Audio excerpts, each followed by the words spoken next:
I'm going to call two ladies to the stage now that I've had the pleasure of witnessing their capabilities at presentation, and I've been impressed by their level of knowledge, both technical and practical as well. So I'm going to call Sandy Dweik, who's the CEO of Thomas-Bell-Wright International, to the stage. Okay, super. And then Sawsan Dahham, CEO of SIENA FIRE, and they're going to open a discussion on empowering diversity and inclusion within the fire and life safety industry. A really emotive topic, a really important topic. And I know these ladies have got great insight, so I'm going to go and sit and listen. Sure, thank you, Bob. First of all, we'd like to thank Fire Middle East for their interest in empowering women in this domain, and for inviting us to share our experience and our perspective as women working in senior positions in the fire life safety domain. So we are very excited to be here. Both myself, Sandy Dweik, and Sawsan Dahham, we are very excited to be here. And I will start by introducing Sawsan a little bit more and allowing her to talk about her experience and her journey. Sawsan's journey has been very inspiring. She is the CEO of SIENA, a consulting company in the domain of fire life safety. So, Sawsan, how did you go into the field of fire life safety? What sparked your interest? And what inspired you to start a company in this difficult field? Hi, Sandy. Hi, everyone. Thank you for this presentation. And I'm also very excited to be with a successful woman like you to share the stage and talk about our experiences.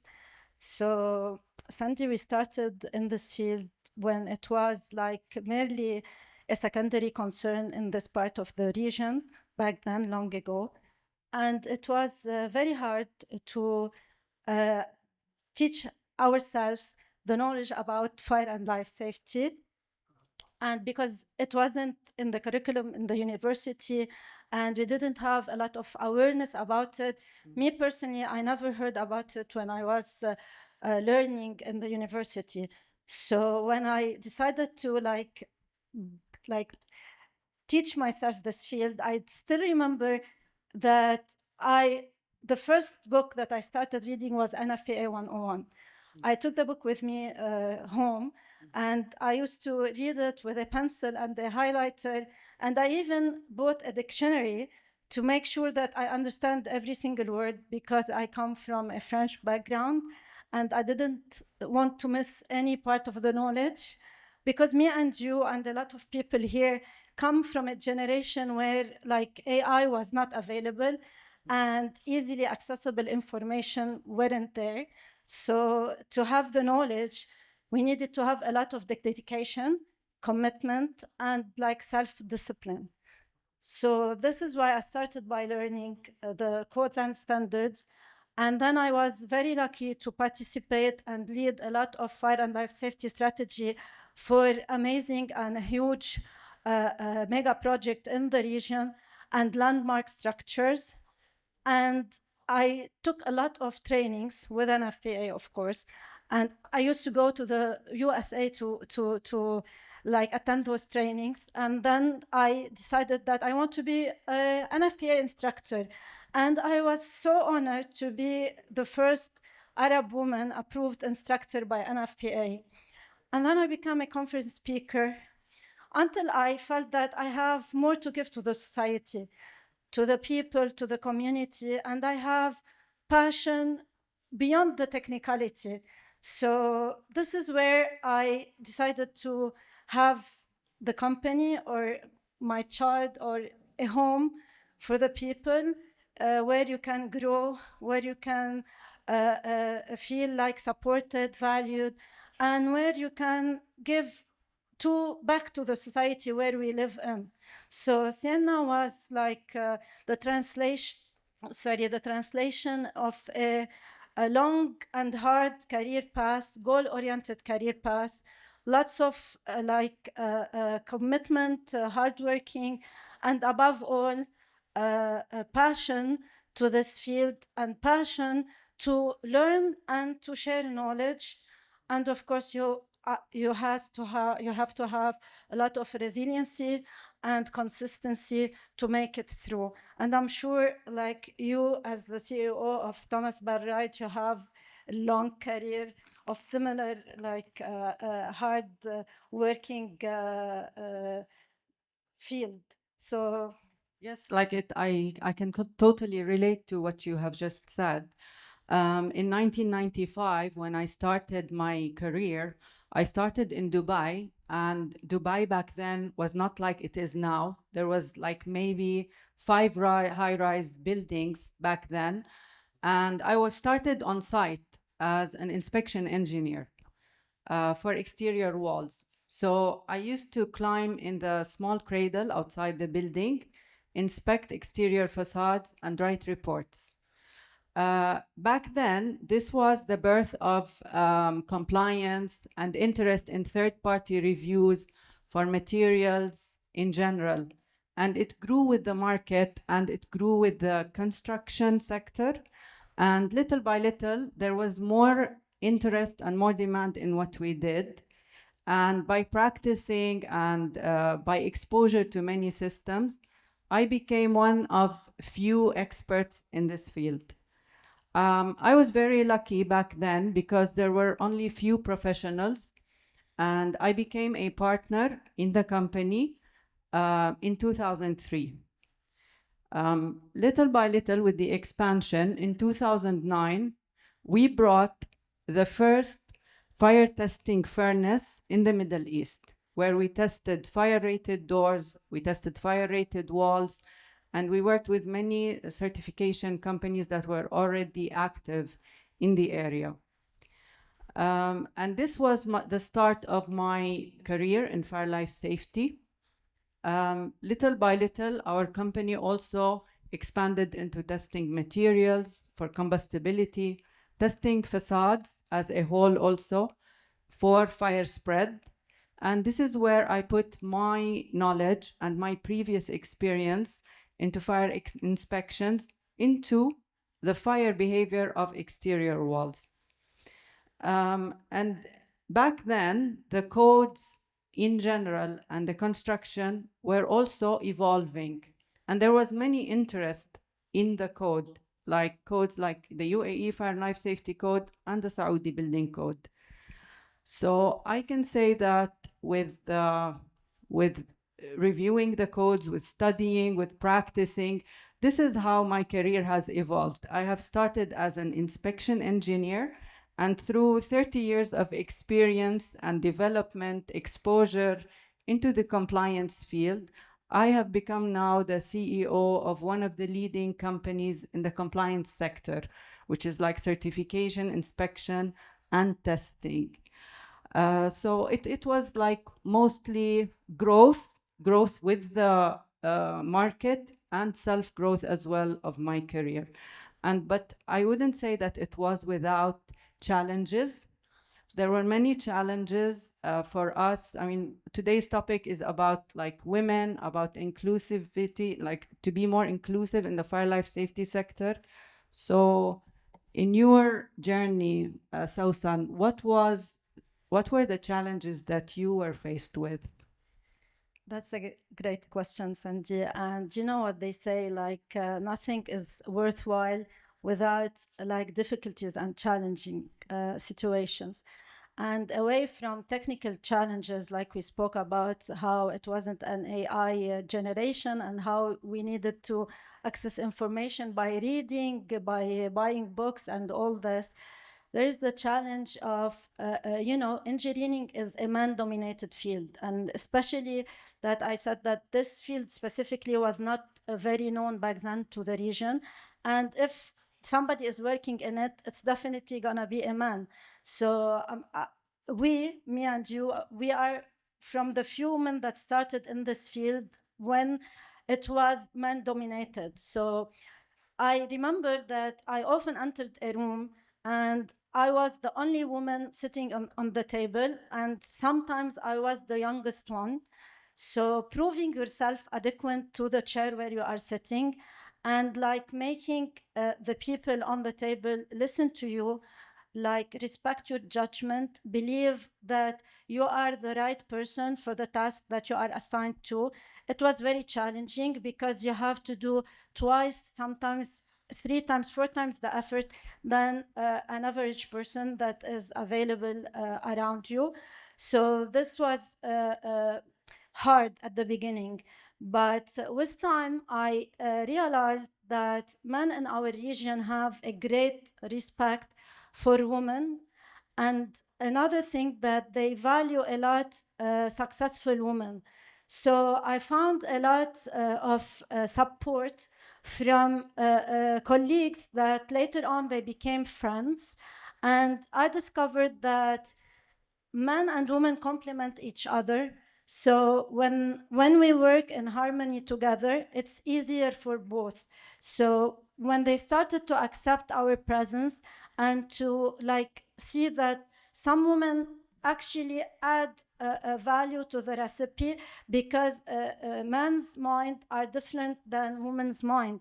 So some problems need both in the equation to be solved correctly, and to find the easiest way to reach the solution. So this is a challenge that took time to unlock it, but at the end it was very worthy a challenge, and it paid off a lot. Yes, definitely. I mean, any person in the start of their career would have challenges related to learning and proving themselves on the table. And probably for us as women, it was a bit more challenging. I would say, you know, in my career, I also suffered from the same at the beginning. And probably during my mid-career, where I was a senior person, and at the same time I handled my family, and my family was growing, my career slowed down a little bit because I had to give time to my family, and I used to go early. I tried to take work home, and it is very hard to cancel last-minute meetings if anything comes up in your personal life. And achieving a balance was a little bit hard. To give you an example, I had a meeting one day that finished about 11 o'clock, and then I had to run to sports day at my daughter's school. And by the time I reached there, she had already done her running and her stunts and everything, and I was not there to see it. So by the time I reached school, she actually was crying. And for me, as a person, as a professional in this domain, or any other person who is pursuing a career in this domain, this was a moment that stayed with me for a long time and affected me. But right now, like my daughter she's 21 years old, and she has finished university. And I can assure you that she is over the sports day problem. And on the contrary, she actually appreciates what I have done for her throughout the years. And this career has enabled me to support my family and to achieve things personally and professionally. And on the long run, I feel that it was rewarding despite all these challenges. And I hope that, you know, one day if someone over here who is starting their career, or maybe my daughter when she starts her career, like in case they run into a problem or they miss a date or whatever, that they will be forgiving for themselves, because you have to look at the big picture, and you have to look at the rewards that you get at different stages in life. So like talking about young generation and careers and interest and ambitions, if let's say if a young lady approaches you, Sawsan, and asks you about fire and life safety, I mean, what would you tell her as an expert in this field and someone who has worked in this for a long time? You mean if someone wants to pursue a career in fire and life safety? So basically, not only women and men, and when they try to choose their career, this is their future. It's very hard, like decision for them. So my advice to both, like women and men, to start from the heart, because when you choose something that you are really fond about, something that you really care about, and you really, really want to do it, it's always easier to succeed in it. So my first advice would be start from your heart, choose a goal that you really look forward to achieve. In this specific field, it could be a certification that you want to get. It could be a certain job position or experience that you want to go through. It could be a code that you want to learn it in a better way. It could be anything, as long as it matters for you. Whenever you choose a goal that matters for you, goals keep you motivated, and motivation keep you moving forward. And this is the, let's call it the secret recipe to end up with a successful career. Because if you work in something that you are demotivated, or you wake up every morning and say, oh, I hate my job, I don't want to go to work, you will never make it. Let's be realistic. As much as they offer you opportunities, they give you, they facilitate things for you, you don't like it. So you'll be doing exactly what you are asked for.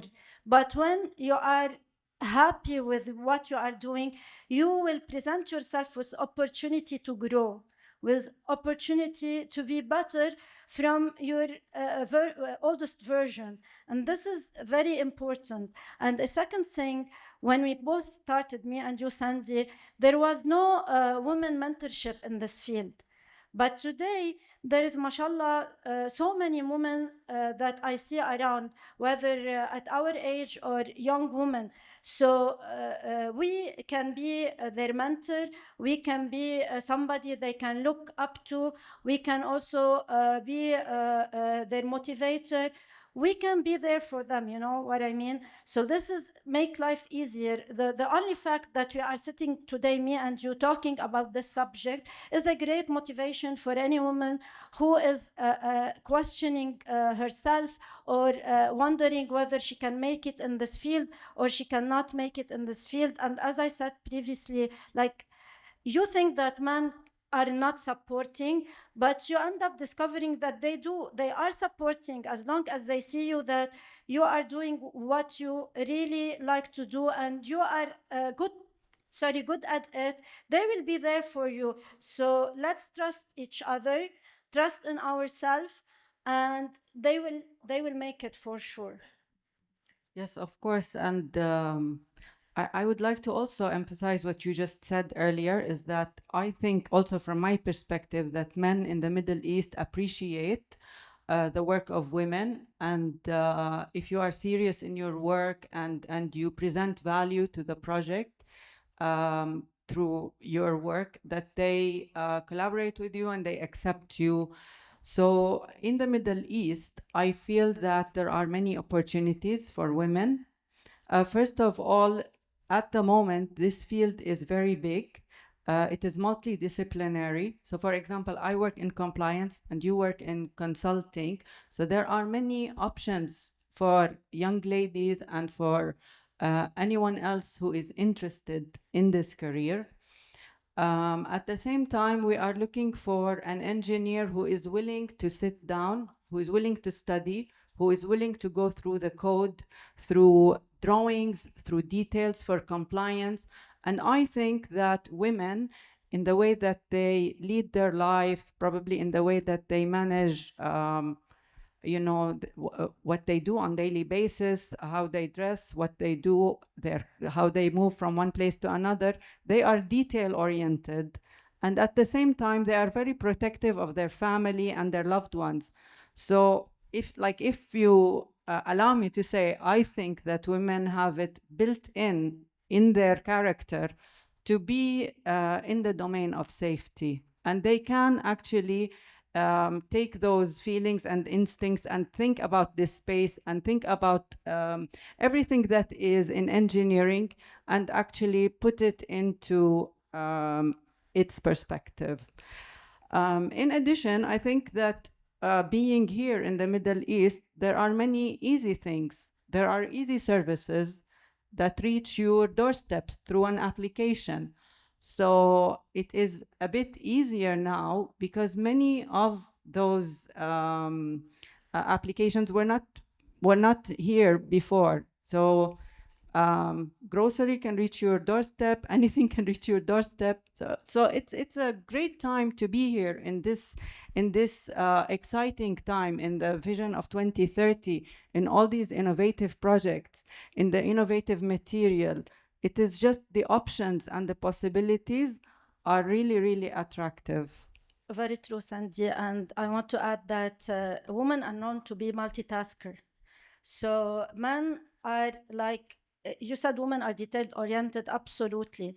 And they are multitasker, but at the same time, men are like focused. So they choose a target and then they focused on it for a certain period of time. So if they are working, then now in this hour, in this 8 hours, they are working.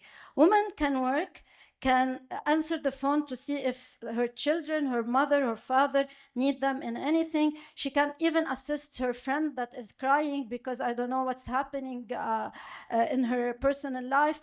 She can do several things at one time. This is why I said that we complement each other. And I also want to, you were speaking about when you started, you were a mother and it was harder. It's like I appreciate every single working mom because it's very hard to, back then also, it was very hard to balance between your family needs and your job. And my mother was a working mother, so I've seen it while I was growing, how she struggles to keep this balance, to accommodate all our needs, to wake up at 5:30 in the morning to prepare our breakfast, to dress us up, to then she started to teach us how to count on self-counting on ourselves. So she can facilitate her, so she can facilitate also her life and our life in the future, to be dependent and to help the man, because men appreciate when women takes a problem from their basket, because they already have a basket full of problems at work. They always handle big problems. This is why we are detail-oriented. We handle the small problem, the everyday problem. They are happy if we remove them from the table, from their side, to keep their focus on the big problem. This is why we complement each other at the end of the day. So, and speaking about complementing each other and about our generation and their generation, so you think, Sandy, that today it's easier for a Middle Eastern woman and even any woman to pursue a career in this specific specialty, niche specialty?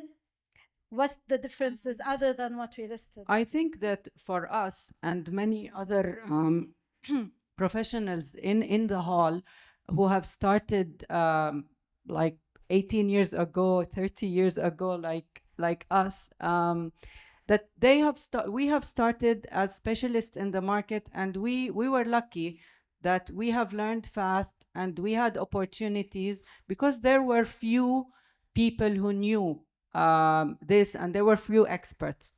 Right now, there is a saturated market or a developed and mature market with different disciplines. There are more opportunities, and there is more information out there that you can learn. You can learn through the internet, through AI, through the availability of everything online. So while today there are many tools for learning if you put your heart into it, I think that also for us, we had also opportunities because there were fewer experts. So I would say that during these times, these are exciting times with great projects out there. And you just have to, as you said, you know, like get the idea and decide, is this your passion or not, to be happy in what you do. And there are more possibilities now and more options and more opportunities. I agree, Sandy, and of course the market is much more open today than it was back then when we started. Not only, I believe, in the Middle East, but in the entire world. The possibilities were limited, not only for women, even for men. So people were fighting for the job, were fighting for being in the front. They were fighting for a lot of things. Now there is a lot of possibility, a lot of opportunities to grab for both men and women, and for women specifically, because as you mentioned before, it's their life is easier. They have they can balance in a more efficient way between their career and their home, because the apps that you mentioned, you can call and everything can come to your doorstep. You can there is more knowledge and like acceptance to, for example, hire somebody to bring your children from school, take them to the sports event, etc. So there is a better time management, if you want to call it in this way. And at the same time, we are running all the time. Like, you know, this is a fast evolving world and we need to catch up. But definitely the opportunities are better now because the market is open. There is a great vision that are set for the Middle East area. And this is why you see a lot of people that you didn't used to see back then when we started in our careers. Now you have all nationalities in one more inclusion. Yeah, more many inclusion, people, more from many nationalities. disciplines. And we learn from each other. Like, you always have something new to learn from people that comes from different background, and this makes us evolve much faster. Only if we are like I said, if you have it in you, if you want to learn, knowledge is everywhere. You can meet somebody in the street, talk for 10 minutes, and get out with an important information that can help you go through something that was stuck. You didn't know what to do. So this is a very interesting part or time that we are living through. And we, the generation that lived in both times, we are lucky. I consider myself very lucky, because I'm originally an architect. So I started when we used to draw the designs by hands and submit on paper, where we draw everything and get evaluated. And then at the end of my university degree, there was AutoCAD. And now there is Revit, and there is BIM, and there is a lot of new technologies that are around, you know? So with the new technology, like we need to be more open. We need to be more inclusive for young generations who can deal with all the new applications and you know, the AI, and implement it into our field. And I think that also in many of the presentations before, a lot was mentioned about training. So I think that for us as professionals who have been in this field for a while, and not only us as women, like everyone who has been as a senior person working here, I think we should be a little bit more open to talking to the new generation, and to put ourselves out there and to invest some time in training. Like, for example, we have the interior design in AUS, in the American University of Dubai, sorry. They visit our laboratory in Dubai, and they look at testing. This is a materials course with a Fire Life Safety edition. They witness testing of a material, how combustible it is, how you measure it. And this class was 25 young ladies and only one young man. So some disciplines in engineering are more female dominated, actually.